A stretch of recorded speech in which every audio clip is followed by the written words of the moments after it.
आज हमारे साथ मौजूद हैं नॉर्थ एमसीडी के स्टैंडिंग कमेटी के deputy chairman Shri Vijendra Yadav ji. Sir नमस्कार।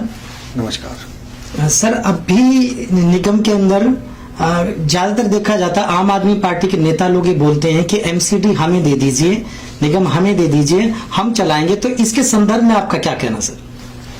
देखिए, क्या है कि आम आदमी पार्टी टोटल मिला के अगर देखा जाए तो वायदों की जो उनकी जड़ी है उसमें कोई कोर कसर बाकी नहीं रखते वो। दूसरा, जिस तरीके से वो कहते हैं कि जी आप हमें निगम दे दो, हम चलाकर दिखाएंगे। हाँ जी, हाँ जी। अरे भैया, जब बड़ा भाई छोटे भाई को सपोर्ट नहीं करेगा तो फिर मतलब कहाँ परिवार रह जाता है। एक तरफ तो वो कहते हैं कि जी हम निगम चलाएंगे, किस तरीके से चलाएंगे जब निगम का पैसा रुका हुआ है 1024 करोड़ रुपया, वो देने के लिए तैयार नहीं है, क्योंकि वो ये दर्शाना चाहते हैं पूरी जनता के सामने कि हम निगम के अंदर पैसा देते हैं लेकिन निगम सुचारू रूप से कार्य नहीं कर रही है। झूठ बोलते हैं वो।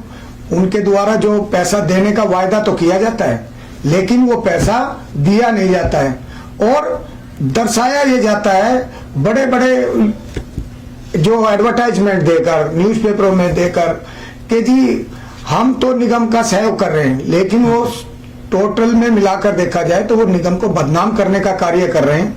अगर निगम का जो कार्य सुचारू रूप से चल सके तो वो क्यों नहीं देते हैं फंड, क्यों रोक के बैठे हुए हैं? तो इस वजह से मैं समझता हूं कि उनसे अपनी विधानसभाएं, तो जब दिल्ली के अंदर सरकार उनकी है, जल बोर्ड उनसे संभाला नहीं जा रहा, सीवर खुदे पड़े हैं, रोड बना नहीं पा रहे हैं, कितने हादसे घटित हो चुके हैं। अब कोरोना काल के वैश्विक जो दौर चल रहा है उसके अंदर भी जब भारत सरकार ने खाना दिया और बंटवाया, एमसीडी ने सिर्फ पहुंचाया गया दिल्ली सरकार के द्वारा।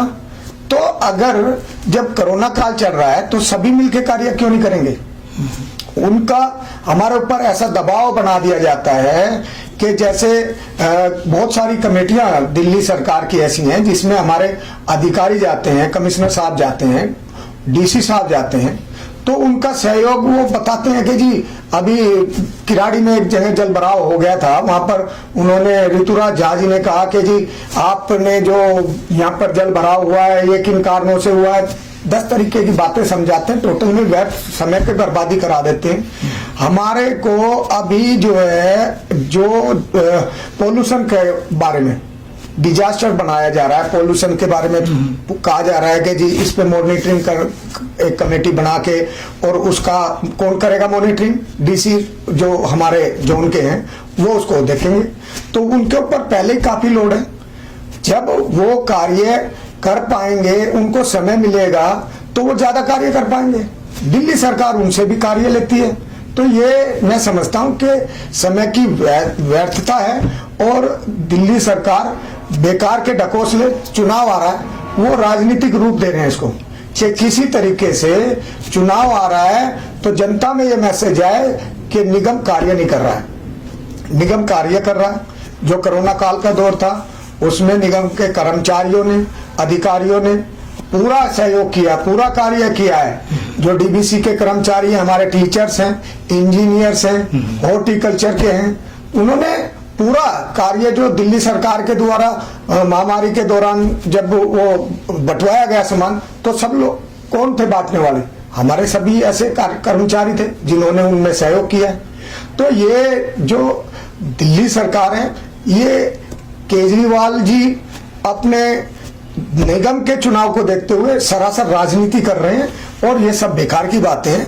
निगम का एक अलग कर्तव्य होता है। सभी ये पंखा जब घूमता है तो एक बार इधर भी चलता है, उधर भी चलता है, लेकिन आज वो अपोजिशन में बैठे, उनका कर्तव्य सिर्फ इतना ही है कि वो तो चाहते हैं कि किसी तरीके से निगम की बदनामी हो और निगम में वो आ जाएं। और निगम जब कार्य कर रही है, शाबाशी देना तो दूर, उल्टा उनको दबाने की प्रक्रिया करते रहते हैं। तो मैं समझता हूं कि ये सब बेकार की बातें हैं। जब घर में समझिए 3 बच्चे हैं, सबसे छोटा बच्चा निगम है, उसका बड़ा भाई दिल्ली सरकार है, उसका भी सबसे बड़ा भाई भारत सरकार है। तो अब भारत सरकार जब उनको सहयोग करती है तो दिल्ली सरकार का भी कर्तव्य बनता है कि भाई निगम का सहयोग करे, तो निगम अच्छे से चलेगी। जो कोई अगर उनको लगता है कि भाई यहाँ पर कोई बात है, तो अभी एक चर्चा विशेष सदन की बुलाई गई थी, उसमें काफी चर्चाएं हुई, उनके विधायकों द्वारा बातें रखी गई, हमारे पक्ष और विपक्ष के तरफ से तर्क और वितर्क दोनों तरह की बातें हुई।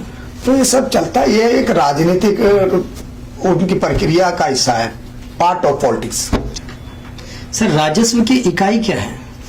देखिए, जो स्पेशल हाउस बुलाया गया था कि कर्मचारियों की कैसे हम उनके सैलरी को समय पर दे पाएं।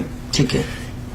पहला तो मैं समझता हूं कि जो राजस्व की इकाइयां हैं, जैसे प्रॉपर्टी टैक्स है, या एडवर्टाइजमेंट टैक्स है, या कार पार्किंग है, या कोई भी साधन जैसे टैक्स के रूप में हम निगम के द्वारा लेते हैं, तो वो सब राजस्व की इकाई बढ़ाने के लिए ही होता है। लाइसेंस दिए जाते हैं, तो फिर ये नक्शे पास किए जाते हैं, ये सब राजस्व की इकाइयां ही होती हैं डायरेक्ट रूप से। उसके अलावा दिल्ली सरकार का कर्तव्य बनता है कि जो निगम को चलाने के लिए पैसा चाहिए वो दिल्ली सरकार दे, समय पर दे, और जिससे कि ये हालात पैदा ना हो। वो जबरदस्ती ऐसे हालात पैदा करने के लिए ऐसे कार्य करते हैं कि निगम की बदनामी हो। उनका सीधा सीधा मकसद है कि निगम की बदनामी हो। ठीक ठीक। निगम के सर खर्चे क्या क्या हैं? निगम के खर्चों के विषय में देखिए जी, लगभग 350 करोड़ रुपया पर मंथ के हिसाब से खर्चा आता है। अगर हम देखें कि 350 करोड़ रुपए के खर्चे को अगर 4200 करोड़ रुपया सालाना होता है, हाँ जी, उस 4200 करोड़ रुपए के सालाना खर्चे को कहाँ से पूरा किया जाएगा? जो टैक्स आएंगे उनसे उनकी मदों को बढ़ाया जाएगा। राजस्व के जो हमें इकट्ठा करना है, उसके लिए हमें जगह जगह जाकर अब एक युद्ध स्तर पर ऐसा कार्य मतलब देखने को मिल रहा है कि कोरोना काल के दौरान भी हमारी निगम इतना अच्छा कार्य कर रही है कि जिन दौरान कोरोना नहीं था उस दौरान के हिसाब से भी राजस्व कलेक्ट किया जा रहा है।